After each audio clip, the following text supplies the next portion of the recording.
Hello friends, আসসালামু আলাইকুম। আজকের রেসিপিতে স্বাগতম জানাচ্ছি। আজকে খুব মজাদার একটি স্যুপের রেসিপি নিয়ে চলে আসলাম। এখানে গাজর নিয়েছি, ক্যাপসিকাম নিয়েছি, তারপরে টমেটো নিয়েছি, ফুলকপি নিয়েছি, কাঁচামরিচ কুচি নিয়েছি, তারপর পেঁয়াজের ফুল নিয়েছি, রসুন কুচি নিয়েছি, তারপরে এখানে নিয়েছি চিকেনটাকে ছোট ছোট করে কেটে নিয়েছি। তারপরে আরেকটি বাটিতে কর্নফ্লাওয়ার নিলাম 2 টেবিল চামচ, নিয়ে আধা কাপ পানি দিয়ে আমি গুলিয়ে রেখেছি। দেখুন খুব সুন্দরভাবে এটাকে গোলা তৈরি করে নিয়েছি। তারপরে আরেকটি আয়োজনে চলে আসলাম। চুলায় একটি প্যান বসিয়ে এখানে ঘি দিয়ে দিলাম 2 টেবিল চামচ। যখন ঘিটা গরম হয়ে আসবে তখন আমি রসুন কুচি দিয়ে দিব। রসুন কুচি দিয়ে একটু নেড়ে চেড়ে নিব।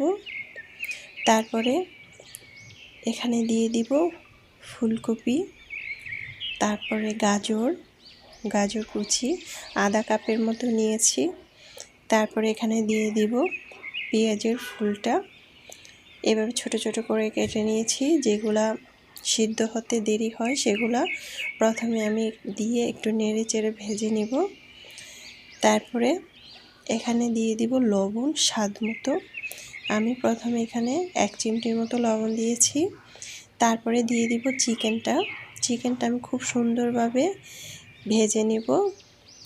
এখানে দিয়ে দিলাম কালো গোলমরিচের গুঁড়া 1 টেবিল চামচ, দিয়ে নেড়ে চেড়ে চিকেনটাকে খুব সুন্দর করে ভেজে নেব।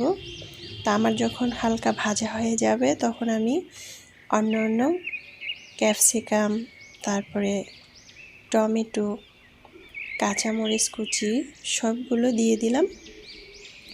দিয়ে খুব সুন্দর করে এটাকে নেড়ে চেড়ে ভেজে নেব প্রায় 2 থেকে 3 মিনিট। 3 মিনিট ভাজার পরে আমি এখানে পানি দিয়ে দিব 2 কাপ। আপনারা যতটুকু স্যুপ তৈরি করতে চান ততটুকু পানি দিবেন। এখন ঢাকনা দিয়ে ঢেকে চুলার আঁচটাকে বাড়িয়ে প্রায় 3 মিনিট রেখেছিলাম। 3 মিনিট পর চলে আসলাম। তারপরে এখানে দিয়ে দিব লবণ 1/2 টেবিল চামচ।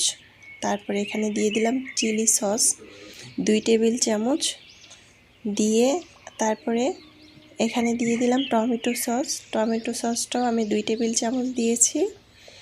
দিয়ে একটু নেড়ে চেড়ে দিচ্ছি। সয়া সস দিলাম 1 টেবিল চামচ। 1 টেবিল চামচ চিনি দিয়ে দিলাম।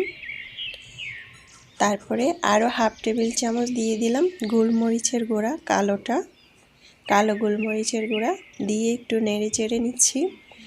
তারপরে এখানে দিয়ে দিলাম যে কর্নফ্লাওয়ারটা আমি গুলিয়ে রেখেছিলাম সেটা দিয়ে দিলাম। কর্নফ্লাওয়ারটা দিয়ে অনবরত নেড়ে চেড়ে দিবেন, না হলে জমাট বেঁধে যেতে পারে।